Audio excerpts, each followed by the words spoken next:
Sci Twi's Letter by Marwile.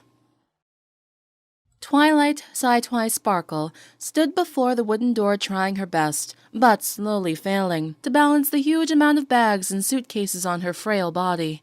Of course, most of them contained books, which made them, despite being only light reading, pretty heavy. Carrying all at once just seemed to be the most efficient way. She regretted this decision. Knock, knock. Hello? Knock, knock. Hey, your new roommate is here. Knock, knock. I could really use some help here. Silence. Is anyone even in there? Wow!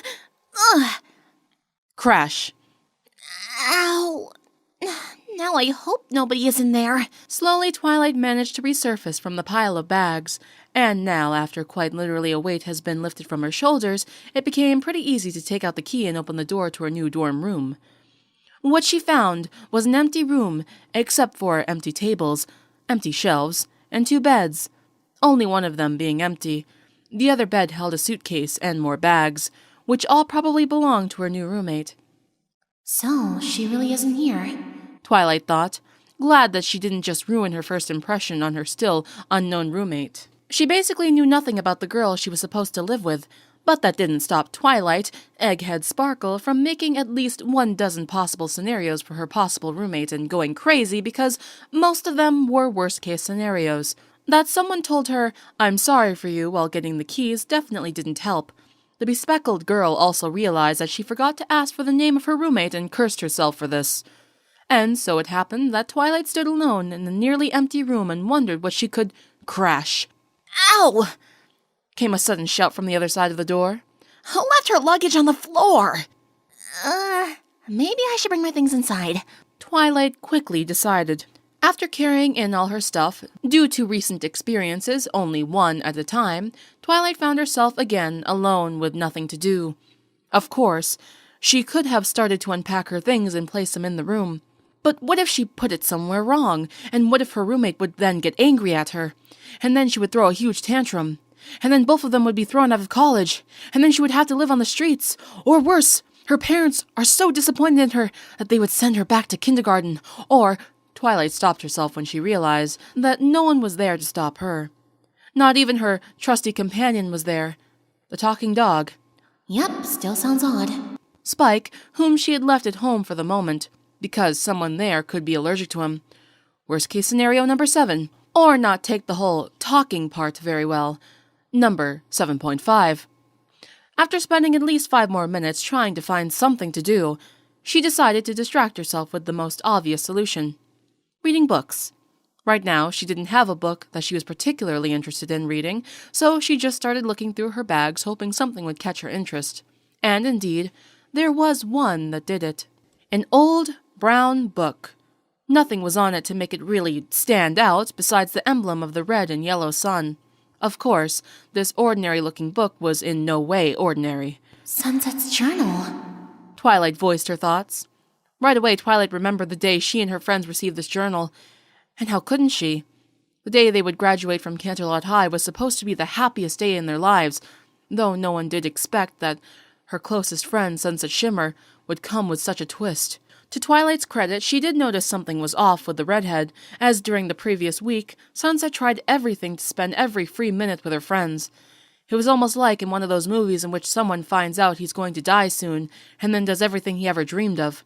But she just shrugged it off as Sunset being happy about graduation. They really enjoyed the graduation party. It was a Pinkie Pie party, after all, in the school's gymnasium with friends and families.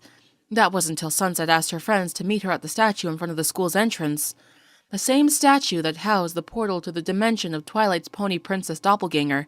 Yup, still unbelievably weird. And Sunset, although the girls hadn't given it much attention at that moment.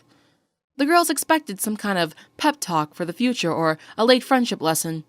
But when they saw Sunset standing before the statue with a backpack slung over her shoulders and a sad look in her eyes, they quickly realized what their friend wanted to tell them. It was goodbye. Despite knowing it was futile, they still tried their best to convince Sunset to stay, but soon accepted that they couldn't change it and went on to saying their goodbyes to their friend. Of course, tears were shed. Many tears. Finally, there was only one thing left to do for Sunset. She handed her friends one last present. It was a brown book with a red and gold sun imprinted on it. Her journal.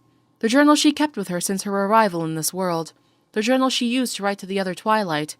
The journal she wanted to leave with her human friends to stay in contact with them.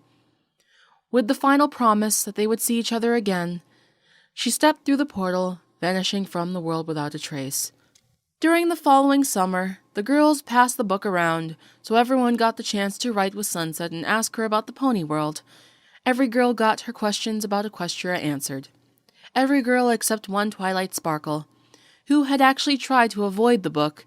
Not that she had ill feelings towards Sunset. After all, she had introduced her to friendship, but Twilight was just too nervous and afraid to write something. But when her friends finally found this out, they forced her to take the journal until she wrote something in it. So it came that Twilight sat on her, probably, new bed with the journal on her lap and was about to finish her mental recap of the most important moments that led to this moment. Ironically, just thinking about Sunset finally gave Twilight the necessary strength to overcome her insecurities.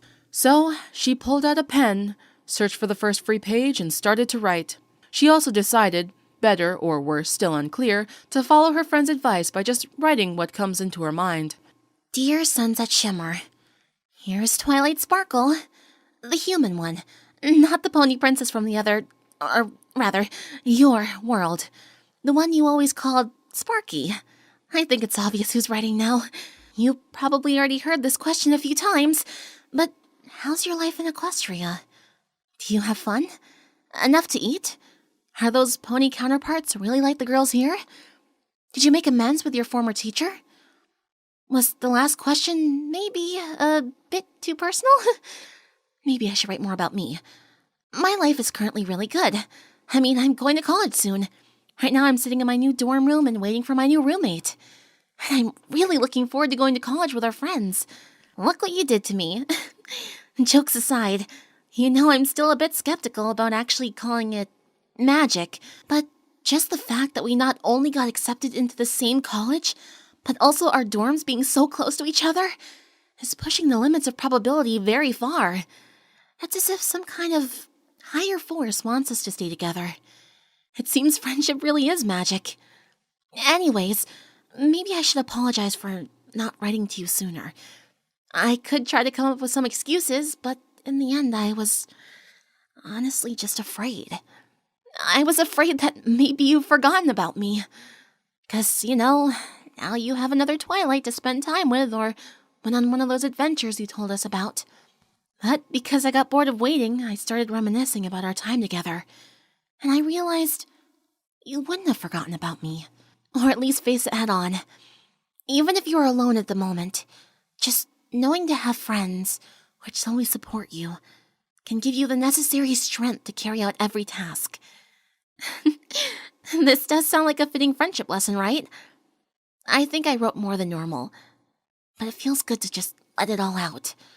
So, it only leaves to wish that you have a nice day, or whatever time you have, and fun, those crazy adventures. And I really hope that you reply soon. Sincerely, your friend from another world, Twilight Sparky Sparkle. Twilight finished writing, double-checked the grammar for mistakes, hand-closed the book to magically send the message to her friend. She was just starting to get bored again when the sound of the door's lock caught her attention. The door opened and a girl entered, whose appearance completely stunned Twilight. Finally realizing she wasn't alone, the red-haired girl took the initiative to speak. "So, you're my roommate, huh?" she said in a familiar voice. "I can tell you right away that I'm not into this best roomie friend stuff. So if you just leave me alone, I think we can get along." Why are you staring at me? The end.